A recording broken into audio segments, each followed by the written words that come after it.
Assalamualaikum warahmatullahi wabarakatuh. Perkenalkan, nama saya Salsabila Safia Dianinta, NIM 122170042 dari kelas A Supply Chain Management.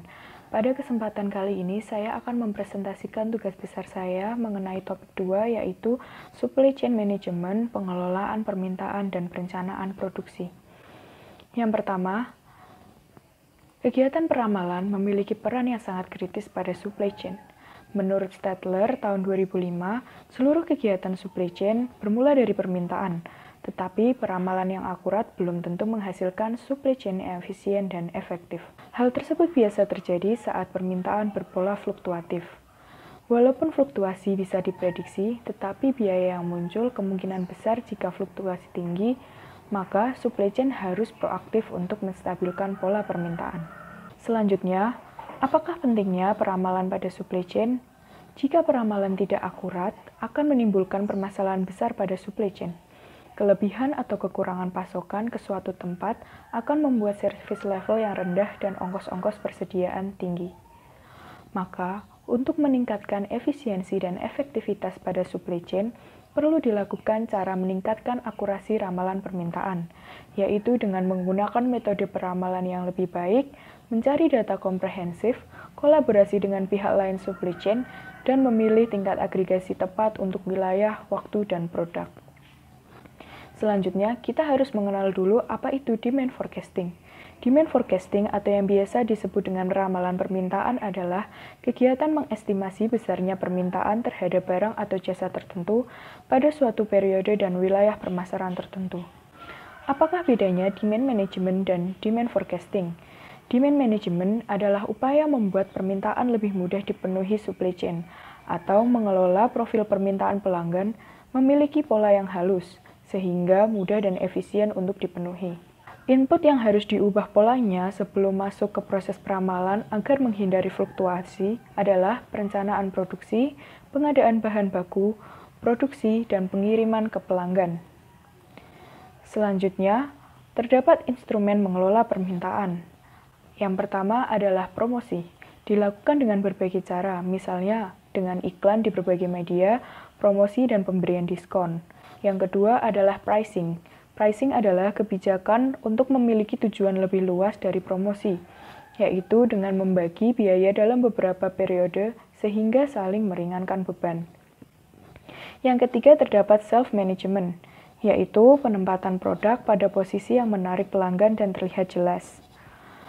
Yang keempat terdapat deal structure, yaitu persetujuan jual-beli seperti boleh tidaknya produk dikembalikan, term pembayaran, perlindungan harga, dan garansi. Selanjutnya, terdapat demand management dan ongkos-ongkos supply chain. Program pemberian diskon pada periode tertentu tergantung pada kondisi pasar untuk memudahkan kegiatan supply chain. Dalam memenuhi permintaan yang fluktuatif, dapat digunakan strategi berupa aggregate planning dan sales and operation planning. Dalam melakukan strateginya, terdapat keputusan dasar. Yang pertama adalah apa, berapa banyak, dan kapan akan memproduksi produk tersebut. Yang kedua, yaitu jumlah pekerja yang perlu ditambah atau dikurangi. Yang ketiga, banyaknya jam lembur yang akan digunakan. Yang keempat, banyaknya produk yang akan diperoleh melalui subkontrak. Selanjutnya, untuk membuat keputusan diperlukan parameter input keputusan. Ada beberapa parameter input keputusan. Yang pertama yaitu biaya produksi untuk jam reguler maupun lembur. Yang kedua, biaya produksi subkontrak. Yang ketiga, kapasitas produksi reguler. Yang keempat, kapasitas produksi subkontrak. Yang kelima, biaya untuk merekrut tenaga kerja. Yang keenam, biaya pengurangan tenaga kerja. Yang ketujuh, biaya menyimpan barang dalam suatu periode, dan kemudian adalah biaya perusahaan jika tidak memenuhi permintaan. Selanjutnya, terdapat 3 cara untuk menangani permintaan yang fluktuatif dilakukan dengan cara tergabung, yaitu terdapat backlog atau lost sales, terdapat kapasitas, baik itu reguler maupun overtime dan subkontrak, yang terakhir adalah persediaan. Untuk mengetahui suatu perencanaan dan peramalan, terdapat model rencana agregat yang ditentukan oleh beberapa kriteria. Yang pertama adalah parameter. Parameter mencakup harga jual produk, biaya satuan, nilai parameter awal, kecepatan produksi, dan jumlah hari kerja dalam suatu periode. Yang kedua, terdapat variabel, yaitu jumlah tenaga kerja yang akan direkrut atau dilepaskan tiap periode, jumlah produksi, jumlah jam lembur, jumlah produk subkontrak, jumlah persediaan, dan jumlah permintaan yang tidak terpenuhi oleh perusahaan. Yang ketiga, terdapat fungsi tujuan, yaitu bermaksud untuk memaksimumkan profit atau meminimalkan biaya yang dikeluarkan. Yang keempat, terdapat kendala, yaitu kapasitas produksi, permintaan, keseimbangan tenaga kerja, dan kendala lainnya yang relevan.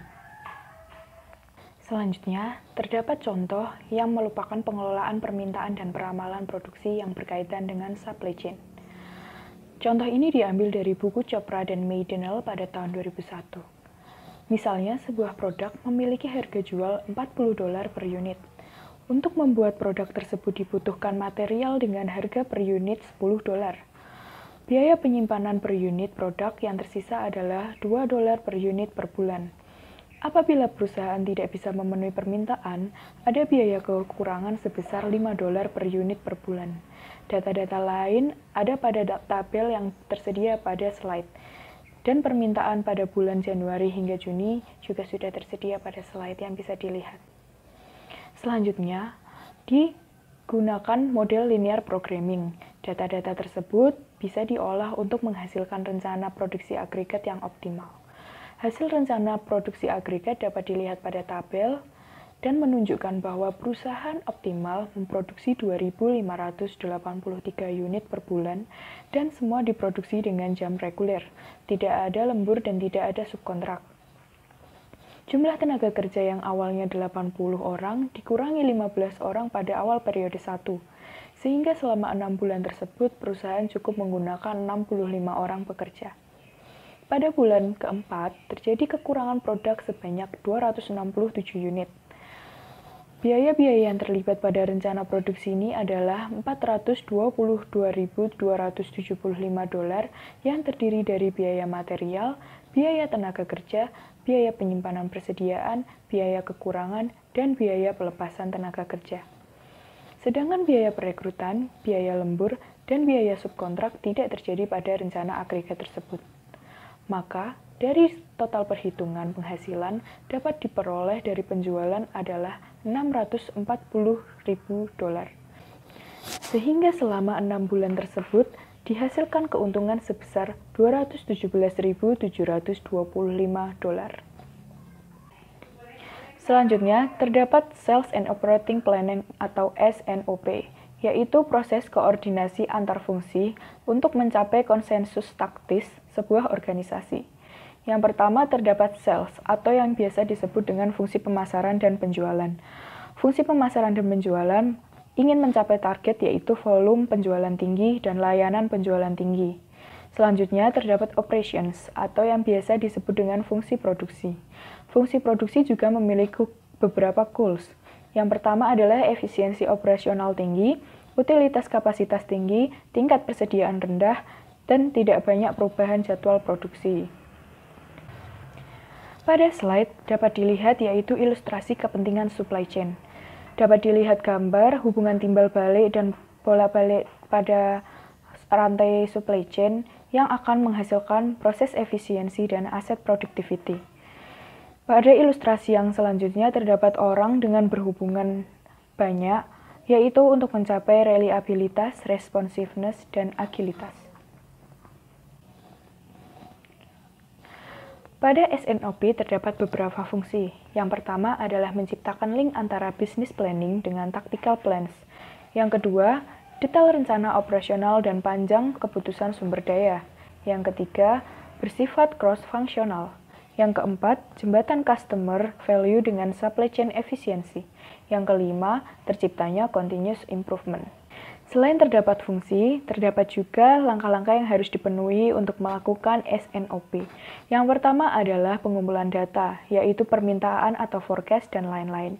Yang kedua ada demand planning, yaitu bagian sales dan marketing mereview forecast dan melakukan perubahan bila perlu.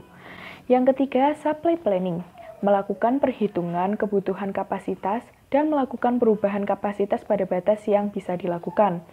Yang keempat, terdapat pre-SNOP meeting, yaitu melibatkan orang sales and marketing, produksi, planning, finance, plan manager, dan lain-lain. Yang kelima, yang merupakan step terakhir adalah executive SNOP meeting. Biasanya bulanan dan melibatkan beberapa pimpinan-pimpinan perusahaan. Sekian presentasi yang dapat saya sampaikan, kurang lebihnya mohon maaf, dan terima kasih untuk Bapak Irwan yang telah menyampaikan ilmu kepada kami selama 1 semester ini. Kurang lebihnya mohon maaf. Wassalamualaikum warahmatullahi wabarakatuh.